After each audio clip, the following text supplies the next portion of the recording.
Hi అండి, అందరికీ నమస్కారం. వెల్కమ్ టు మై ఛానల్ మన వరల్స్. ఆ ఛానల్ని ఎవరైనా ఫస్ట్ టైం చూస్తున్నట్లయితే ఛానల్ని సబ్స్క్రైబ్ చేసుకోండి. వీడియోని స్కిప్ చేయకుండా చివరి వరకు చూడండి.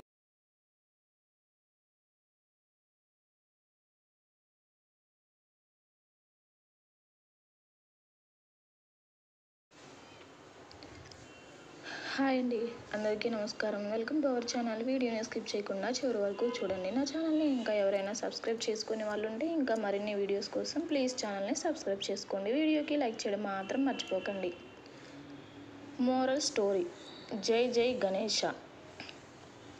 మహాగణపతిం మనసా స్మరామి అంటూ వినాయకుణ్ణి 9 రోజులు ఎంచకుండా పూజించుకుంటాం. రకరకాల ఆహార పదార్థాలతో నైవేద్యాలు సమర్పించి దండం పెట్టుకుంటాం.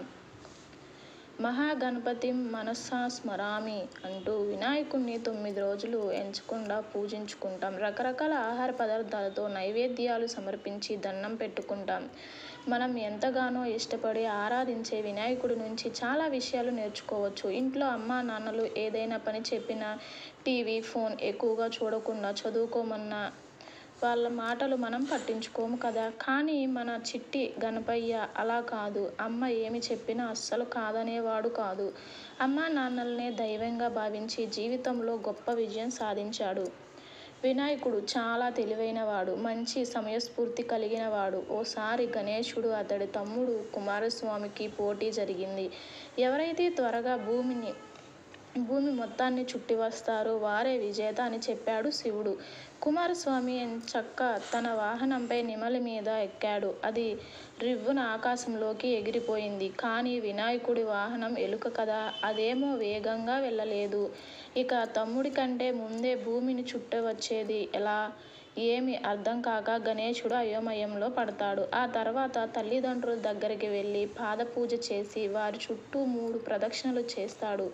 అప్పుడు పార్వతీదేవి, నాన్న వినాయక, నీకు పోటీలో గెలవాలని లేదా అని అడుగుతుంది. పోటీలో నేనే గెలిచానమ్మా. తల్లిని భూమాతగా, తండ్రిని ఆకాశంగా పురాణాలు చెప్తున్నాయి. మరి నేను మీ చుట్టూ తిరిగితే భూమిని చుట్టినట్లే కదా.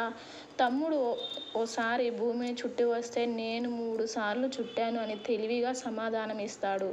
అలా వినాయకుడు తల్లిదండ్రుల మీద తనకున్న ప్రేమను, గౌరవాన్ని చాటుకున్నాడు. తన తెలివితేటల్ని నిరూపించుకున్నాడు. సకల గుణాల అధిపతి అయ్యాడు. మరి గణపయ్యలాగే మనం కూడా అమ్మా నాన్నల మనసు నొప్పించకుండా వారినే దైవంగా భావించి వారు చెప్పినట్లు నడుచుకుందామా? ఈ వీడియో కనుక మీకు నచ్చినట్లయితే లైక్ చేసి షేర్ చేయండి. నా ఛానల్ని ఇంకా ఎవరైనా సబ్స్క్రైబ్ చేసుకునే వాళ్ళు ఉంటే ఇంకా మరిన్ని వీడియోస్ కోసం ప్లీజ్ ఛానల్ని సబ్స్క్రైబ్ చేసుకోండి. వీడియోకి లైక్ చేయడం మాత్రం మర్చిపోకండి. వీడియోని స్కిప్ చేయకుండా చివరి వరకు చూసినందుకు ధన్యవాదాలు.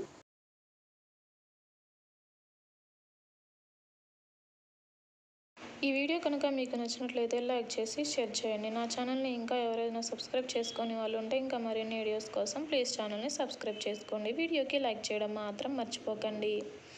వీడియోని స్కిప్ చేయకుండా చివరి వరకు చూసినందుకు ధన్యవాదాలు. Thanks for watching.